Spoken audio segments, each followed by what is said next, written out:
Shalom umat Tuhan dimanapun Anda berada, berjumpa lagi bersama dengan kami Departemen Komunikasi Uni Indonesia Kawasan Barat dalam diskusi Sekolah Sahabat. Dan saat ini kita akan membahas tentang berlagak seperti Allah. Dan kita tahu bersama sepanjang kuartal ini kita membahas tentang buku Yesaya dengan judul Yesaya, Hiburkanlah Umatku. Dan seperti biasa saya sudah ditemani pada sesi ini bersama dengan Pendeta David Panjaitan, Direktur Komunikasi Uni Indonesia Kawasan Barat.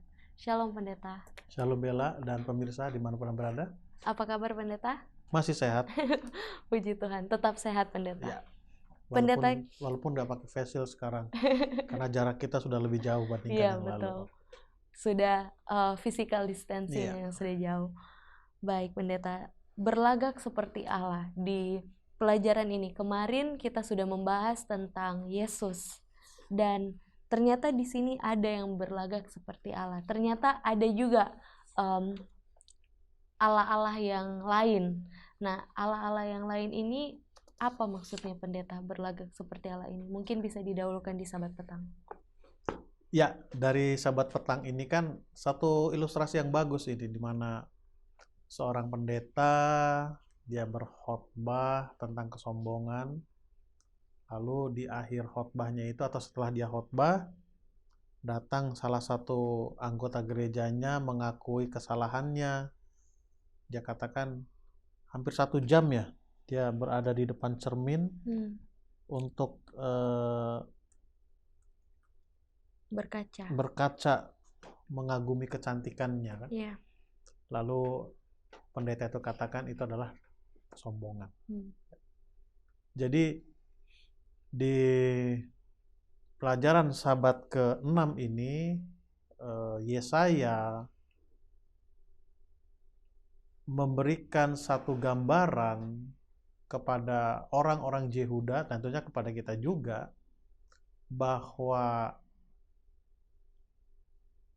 nanti, setelah kita ini kan gitu, nanti bahwa akan ada satu kerajaan yang mana kerajaan itu akan menjadi satu kerajaan adidaya di dunia.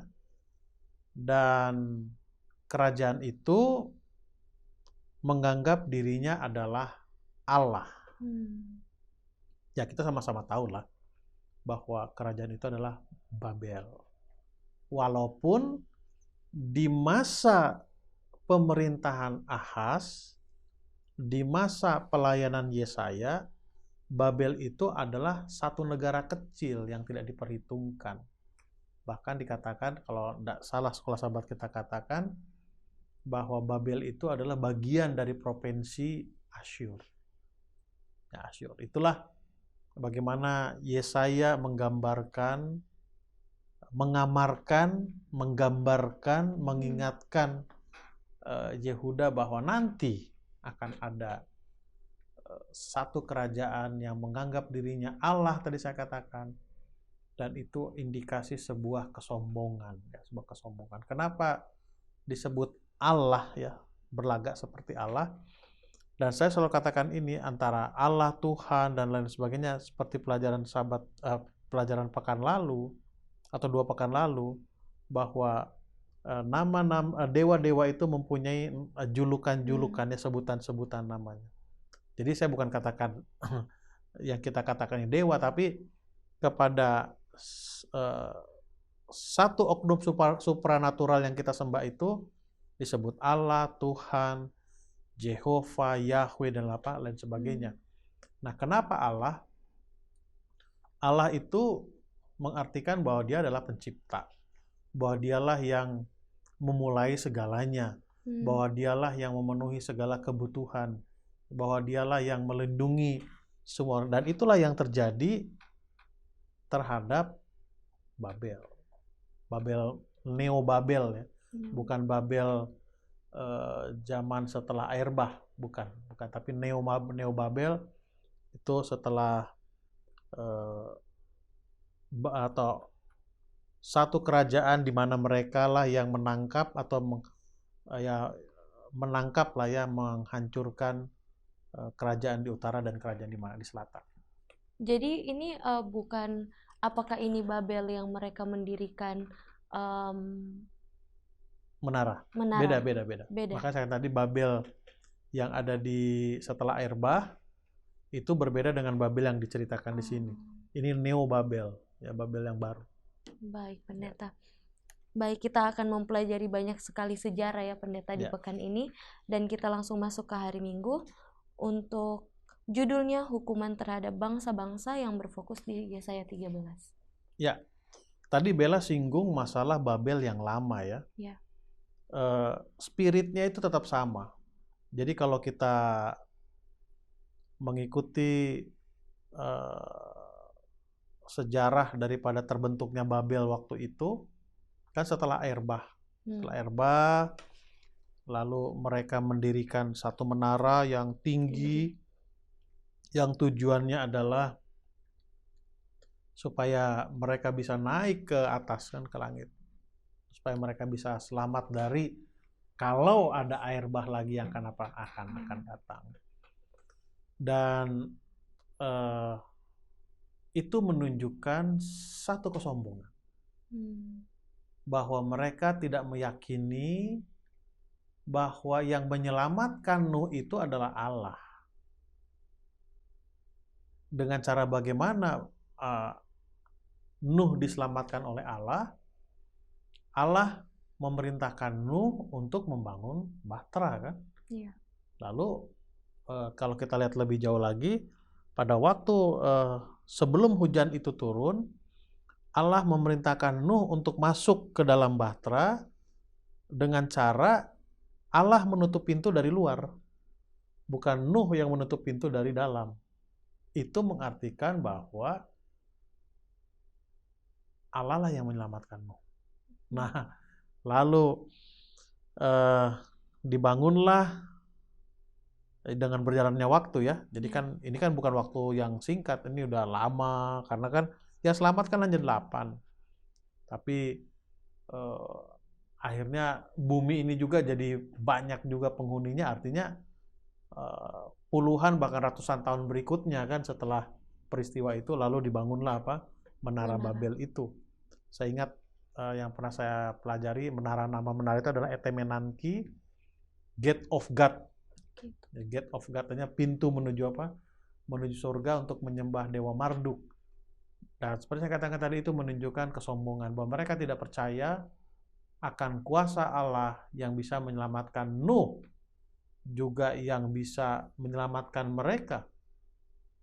Di satu sisi peristiwa air bah itu untuk menyelamatkan Nuh, tapi di satu sisi itu adalah hukuman bagi dunia ini di mana mereka tidak mau menuruti apa yang Tuhan katakan. Pendeta, zaman Yesaya ini apakah itu jauh kurun waktunya dengan Neo Babel itu? Jauh. Kan ada beberapa generasi lagi, ada beberapa raja lagi baru ke Neo Babel itu. Jadi sebenarnya bukan saja kedatangan Yesus, tapi Neo Babel itu pun sudah dinubuatkan oleh Yesaya. Sudah dinubuatkan. Nah, nanti gambaran lebih jauhnya lagi adalah gambaran daripada kita bicara kesombongan ya. Gambaran kesombongan Babel itu jugalah kesombongan yang ada di dalam hati Lucifer pada waktu berada di mana? Di sorga. Jadi kalau boleh saya katakan, akar daripada kejatuhan itu adalah kesombongan. Karena kesombongan itu yang dilakukan oleh Lucifer di sorga adalah dia ingin menyamai Sang Pencipta. Sangat menarik Pendeta pembahasan kita saat ini. Kita langsung masuk ke hari Senin, akhir dari kota Babel yang besar. Apakah ini masih kota Babel yang sama, Neo Babel itu atau? Ya. Baik, silakan Pendeta. Baik. Sebelum ke hari Senin, saya kembali ke hari Minggu. Silakan. Bahwa hukuman terhadap bangsa-bangsa. Jadi sejarah mencatat, juga Alkitab mencatat, khususnya buku Daniel pasal 2 lah itu ya, tentang mimpi daripada Raja Nebukadnezar itu. Akhirnya oleh karena kesombongan Babel, maka banyak kerajaan-kerajaan yang akan dihukum. Ini perjalanannya lebih jauh lagi nih, lebih panjang lagi.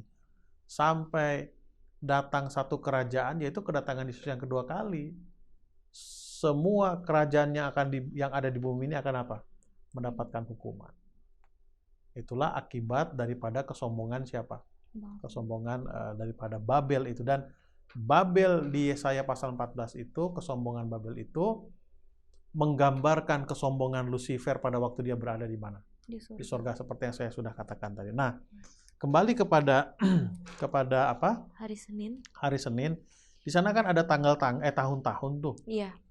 Ya, itu adalah bagaimana negara ini dikalahkan oleh negara ini dikalahkan oleh negara ini, kerajaan ini, sampai pada akhirnya Babel itu dikalahkan oleh media Persia yang sebetulnya secara kualitas kalah jauh dibandingkan apa? Dibandingkan Babel.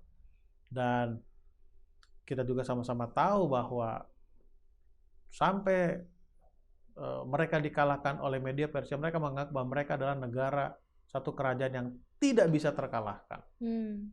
Ya, salah satu contoh mereka satu kerajaan yang tidak bisa dikalahkan adalah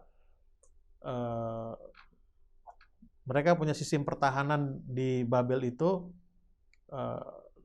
Pusat kota Babel itu dikelilingi oleh benteng yang tebal, tinggi, lalu di samping itu kelilingnya itu juga apa? Ada air. Jadi mereka menganggap siapa yang bisa mengalahkan kami. Tapi itulah yang terjadi. Air itu dikeringkan, lalu pasukan media Persia itu masuk melalui gorong-gorong air itu dan mereka dikalahkan. Nah, yang menariknya dari pelajaran sekolah sahabat kita mengatakan bahwa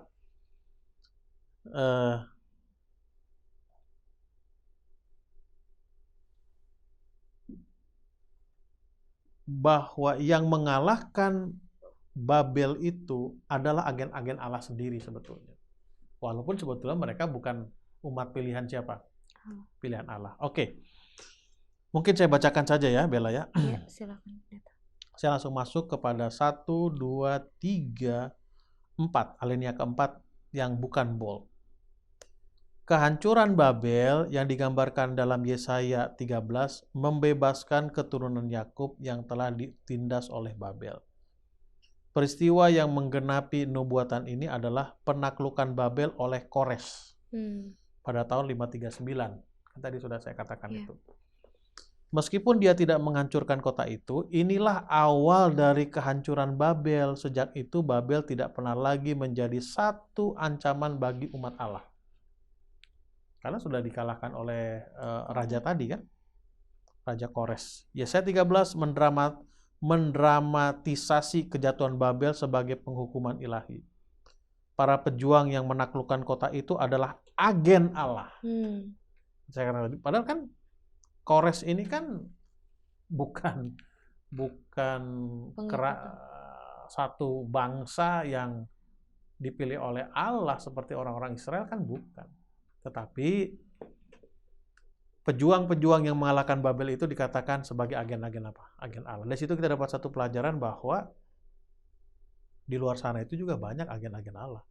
Kalau kita lihat, kalau kita ingat maksud saya di Perjanjian Baru ada domba-dombaku di kandang yang lain.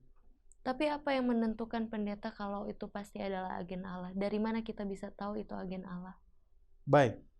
Dari mana kita tahu bahwa itu adalah murid Allah, murid Kristus? Tentu kehidupannya sesuai selaras dengan apa yang Kristus ajarkan. Nah, dari mana kita tahu bahwa di luar sana pun ada agen-agen Allah? Ya kita lihat kehidupan mereka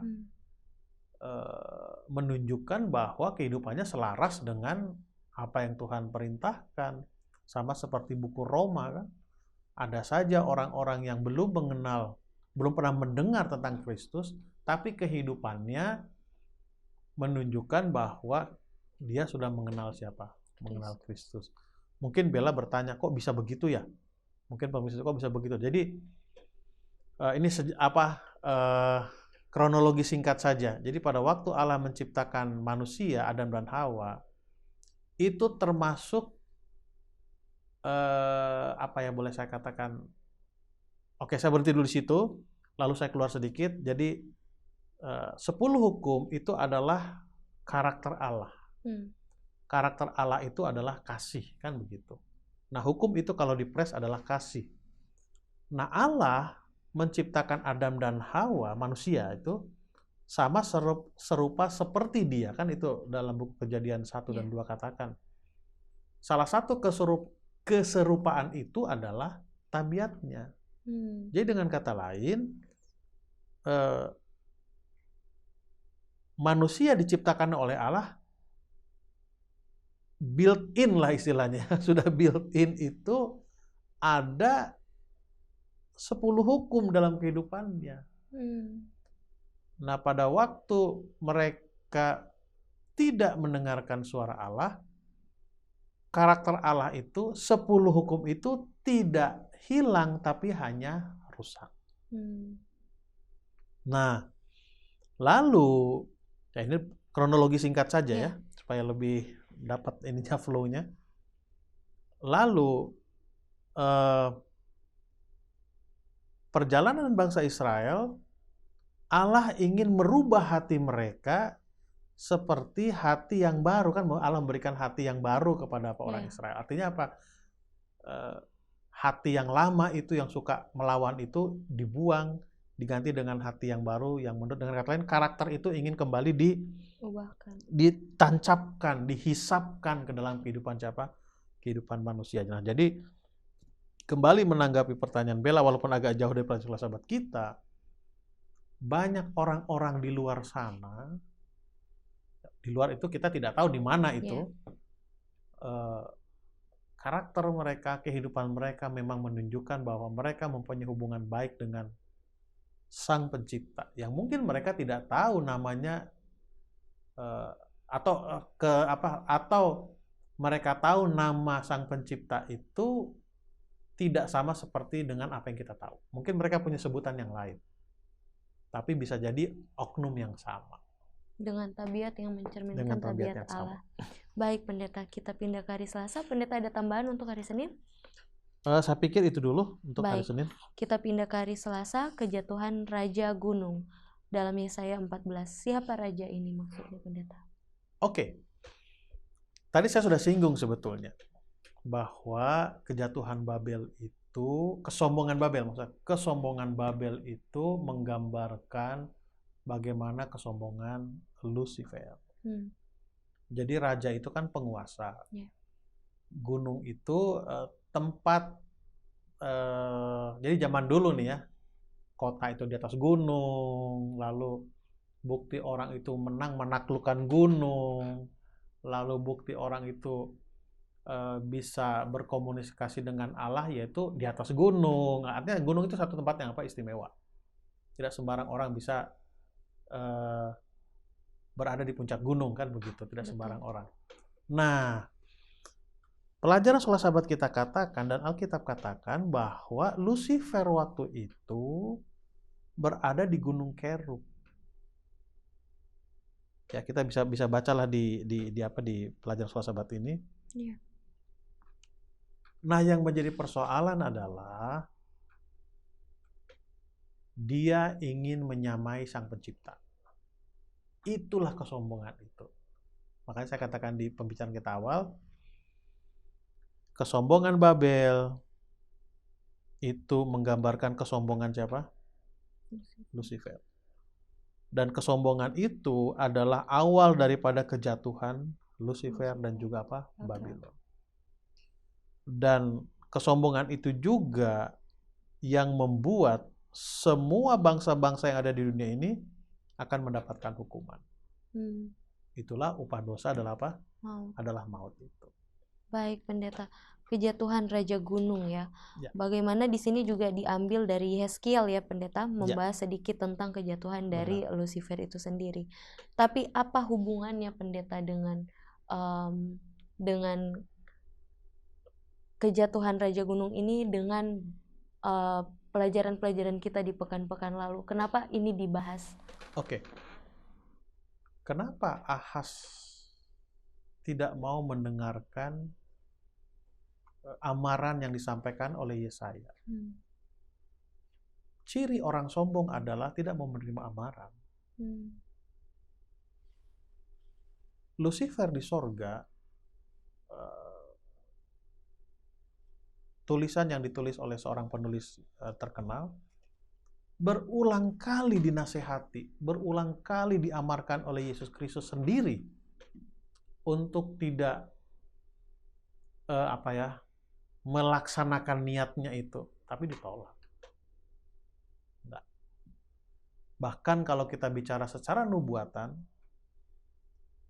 sorga, Allah, Yesus memberi kesempatan kepada setan untuk bertobat sejak dia melaksanakan lah ya niatnya itu di sorga sampai Yesus mati di atas kayu salib. Berapa ribu tahun itu.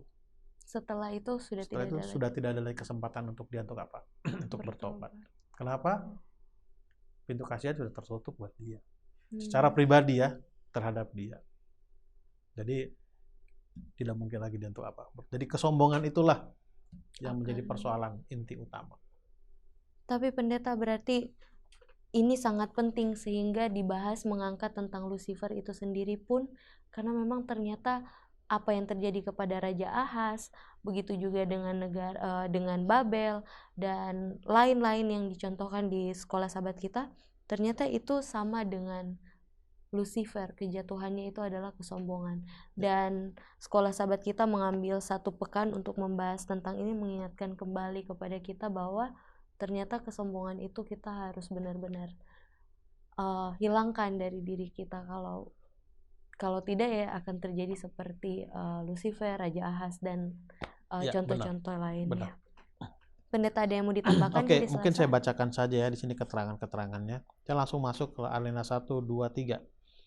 Sebagaimana dalam Yesaya 14, Yeskiel 28 menjelaskan tentang kesombongan di sorga yang terlalu berani melawan penguasa setempat. Di sana, gambarannya melampaui kerajaan di dunia, dan pusat perhatian Allah menjadi fokus yang lebih dalam. Penguasa sombong itu berada di Taman Eden. Satu sosok yang diurapi, diliputi oleh cahaya kemuliaan, bertugas penjaga atau kerub di gunung Allah, saya katakan tadi kan? Iya. Allah yang kudus, sempurna sejak diciptakan sampai dosa ditemukan padanya. Lalu dibuang oleh Allah dan akhirnya akan dibinasakan oleh apa? Api. Oleh api. Untuk menjadi nomor 1 itu bagus. Yang menjadi persoalan adalah siap nggak mental kita untuk menjadi nomor 1. Yeah. Makanya ada istilah mental juara ya. Banyak orang sudah juara, melempem akhirnya. Banyak. Sama seperti Lucifer ini. Dia orang nomor 1 kan. Bukan orang, ciptaan nomor 1.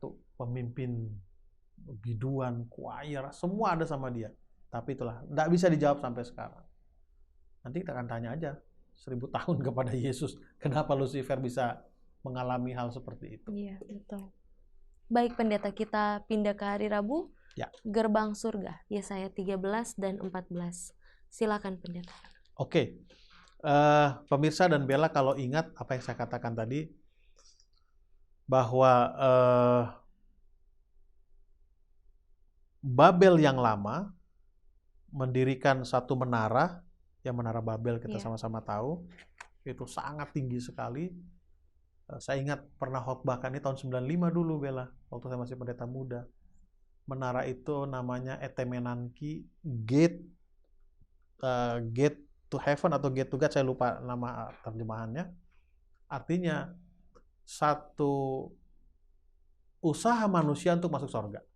Nah, di dalam pelajaran hari Rabu ini digambarkan bagaimana atau dibandingkan antara mimpi Yakub. Mimpi Yakub pada waktu dia lari, dia tertidur di Sungai Yabok ya, kalau saya di pinggir Sungai Yabok, lalu berbantalkan batu, lalu dia melihat dalam mimpinya itu bagaimana sorga terbuka, lalu ada tangga dari atas turun ke bawah, malaikat naik turun dari sana.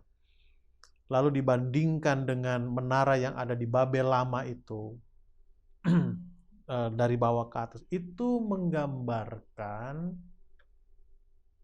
praktek daripada agama-agama yang ada di dunia sekarang ini.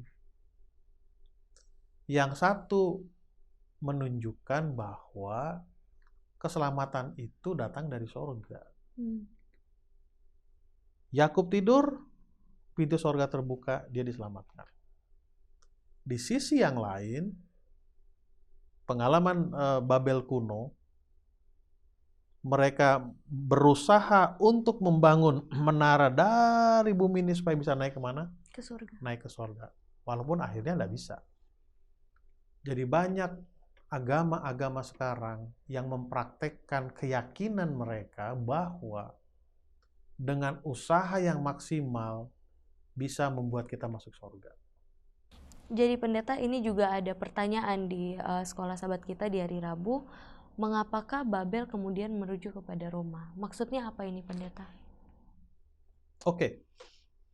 Kembali ini nubuatan dan penggenapan nubuatan sejarah ya. Kan mimpi Nebukadnezar itu Daniel pasal 2 kan. Babel, Media Persia, Yunani, lalu Roma, kan semua. Nah, apa yang dilakukan di bawah ini, di kaki itu ya, Roma lah kita katakan, itu kan awalnya dari atas.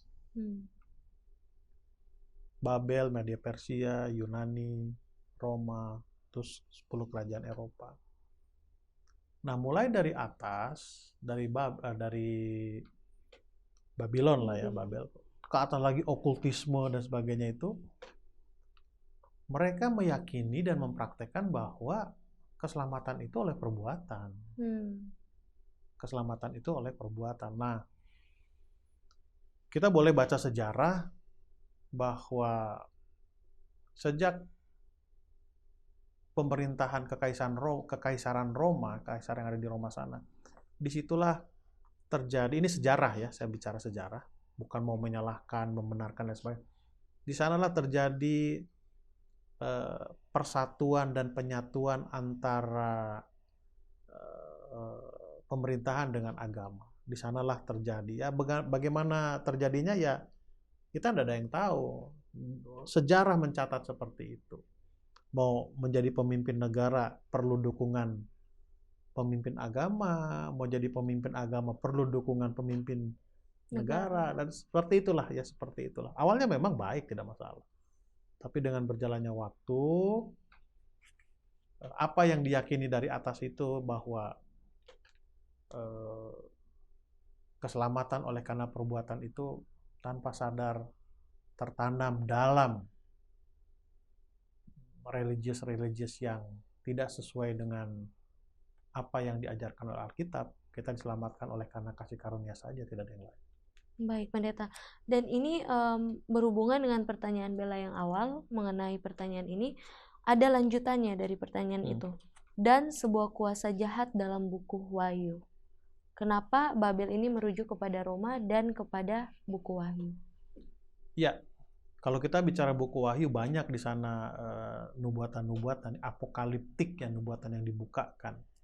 Bahwa kalau kita bicara buku Wahyu, di sana ada gambaran dua wanita, di mana wanita itu melambangkan gereja yang benar dengan gereja yang tidak benar. Lalu ada juga kekuatan yang akan mempersatukan dunia ini dan lain sebagainya ada di sana. Nah, kembali cikal bakalnya adalah dari atas itu semua. Dari atas, Babylon, Media, terus ke bawah. Dan hal yang mendasarnya itu adalah apa? Kesombongan. Hal yang mendasar itu adalah apa?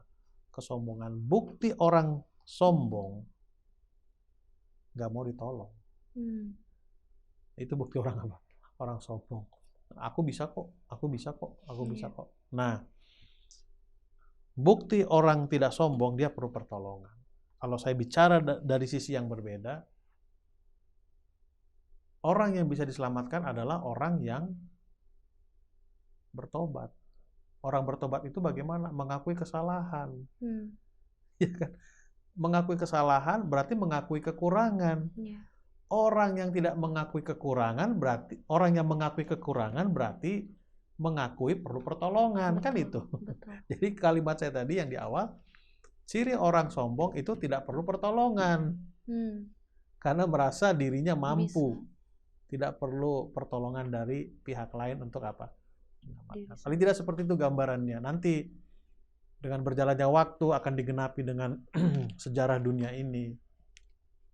Akan ada satu kekuatan yang akan mendominasi dunia ini, yang tanpa sadar kita digiring, dibawa, dan kita akan ikuti baik itu secara keyakinan kita, ataupun secara praktek yang dipaksakan, bahwa kita mengakui kita berbuat supaya selamat. Jadi sebenarnya judul Gerbang Surga ini adalah salah satu kiasan untuk kesombongan ya pendeta. Bagaimana diambillah apa yang dilakukan oleh Babylon pada saat Kalau itu dari sudut pandang Babel. itu. Karena gerbang ke sorga menurut Babel adalah aku yang membuat. Yeah. Tapi kalau dari sudut pandang Yakub, nama tempat itu disebut Betel, rumah Allah. Jadi gerbang ke sorga itu adalah rumah Allah. Tapi bukan yang dibuat oleh Babylon itu ya? Bukan yang dibuat oleh Babylon itu. Baik pendeta, kita pindah ke hari Kamis, kemenangan Sion yang terakhir. Yesaya 24 sampai 27. Sion yang mana ini pendeta? Sion itu kan sama dengan Yerusalem. Salem itu kan Sion, artinya tempat damai, tempat yang damai. Jadi Yesaya juga menggambarkan bahwa nanti, nanti bahwa yang menang itu adalah siapa? Raja di atas segala raja itu. Jadi dari sini sudah dinubuatkan, sudah diamarkan kepada Yehuda, kepada Ahaz, kepada kita bahwa saya ingat kalau Bella masih ingat dan pemirsa juga masih ingat satu pelajaran beberapa pekan yang lalu, di dalam takut kepada Tuhan tidak ada ketakutan. Kalau masih ingat itu kan, justru ketakutan yang paling berbahaya itu adalah ketakutan itu sendiri. Nah, kalau itu bukan khotbah, pidato daripada Presiden Amerika Franklin Delano Roosevelt itu. Ketakutan yang paling berbahaya itu adalah apa? Ketakutan itu sendiri. Nah, di dalam takut kepada Tuhan, di sana tidak ada apa? Ketakutan. Nah, itulah yang digambarkan maksud saya oleh Yesaya kepada Ahaz dan juga Yehuda. Kalau kita takut kepada Tuhan, kita akan menang. Itu udah digambarkan kan? Loh, lihat kan buktinya. Tanpa koalisi atau tanpa kerjasama dengan Asyur, Tiglat-Pileser, kan mereka kalah juga. Jadi kenapa kita harus lakukan itu? Dan akhirnya Ahaz, Yehuda menderita oleh karena persekongkolannya itu. Ya, oleh karena apa? Persekongkolannya itu. Tapi pendeta, apakah kemenangan Sion yang terakhir ini hanya terkhususkan di zaman Ahaz saja, atau ini juga menggambarkan untuk yang akan datang? Kan Raja Ahaz setelah itu kan dia tidak pernah menang lagi. Dia menderita terus kan, harus bayar upeti terus kepada Asyur. Penggenapan daripada pelajaran hari Kamis ini adalah nanti kedatangan Yesus yang kedua kali, nanti setelah selesai masa 1000 tahun, nanti setelah kedatangan Yesus yang ketiga kali, turunnya Yerusalem baru dari surga. Jadi ini adalah suatu pengharapan bahwa akan ada Sion terakhir yang menang. Baik pendeta, ada yang mau ditambahkan sebelum kita masuk ke kesimpulan pendeta? Mungkin saya bacakan saja ya. Di alinea 1, 2, 3 yang bukan bold. Dengan cara yang sama, dalam Yesaya 24, penglihatan Nabi menjangkau berbagai kondisi yang sangat lazim baginya. Bulan purnama tersipu-sipu dan matahari terik akan mendapat malu, sebab Tuhan semesta alam akan memerintah di Gunung Sion dan di Yerusalem. Sudah pasti Yesaya berpikir bahwa penglihatan itu berhubungan dengan Yerusalem yang akan dia kenal. Namun, ya kan? Kitab Wahyu menjelaskan bahwa itu akan digenapi nanti Yerusalem baru. Seperti yang sudah kita sampaikan tadi. Kan? Jadi sebetulnya Yesaya berharap setelah aku bilang ya 2-3 tahun mendatang jadilah. Tapi buku Wahyu menjelaskan tidak seperti itu. Sama seperti pengharapan Adam dan Hawa. pada waktu Yesus mengatakan akan datang seorang juru selamat, dilambangkan dengan kematian anak domba, sebetulnya yang diharapkan oleh Adam dan Hawa adalah anak pertama. Oh, inilah juru selamat itu. Kenapa? Kalau kita merujuk kepada tanda-tanda kedatangan Yesus yang kedua kali, sering dikatakan tanda terakhir adalah kabar Injil ke seluruh dunia, kan itu. Berapa orang di dunia waktu itu? Hanya 2 kan, Adam dan Hawa. Sudah sampai berarti lahir, itulah. Kan itu kalau merujuk dari tapi kenyataannya kan tidak seperti itu. Ya, bahkan sampai kalau orang katakan hitungan bebasnya sudah 6.000 tahun sekarang, walaupun 2.000 tahun yang lalu dia sudah datang. Sudah datang. Nah, kita menunggu kedatangannya apa yang kedua. Baik, Pendeta bisa langsung ke kesimpulan. Oke, kesimpulannya hari Jumat saya bacakan saja kutipan sini walaupun tidak. Pertanyaan yang akan timbul, bagaimanakah selanjutnya? Apakah kita menerima keselamatan berdasarkan keadaan? Tidak pernah. Karena melihat situasi sehingga kita datang kepada Kristus. Dan jika kita mau datang kepada Kristus, maka apakah kondisinya? Kondisinya adalah dengan iman yang hidup kita berpegang sepenuhnya dan seluruhnya pada jasa darah juru selamat yang telah disalibkan dan bangkit kembali. Karena tadi antara Babel dan Betel.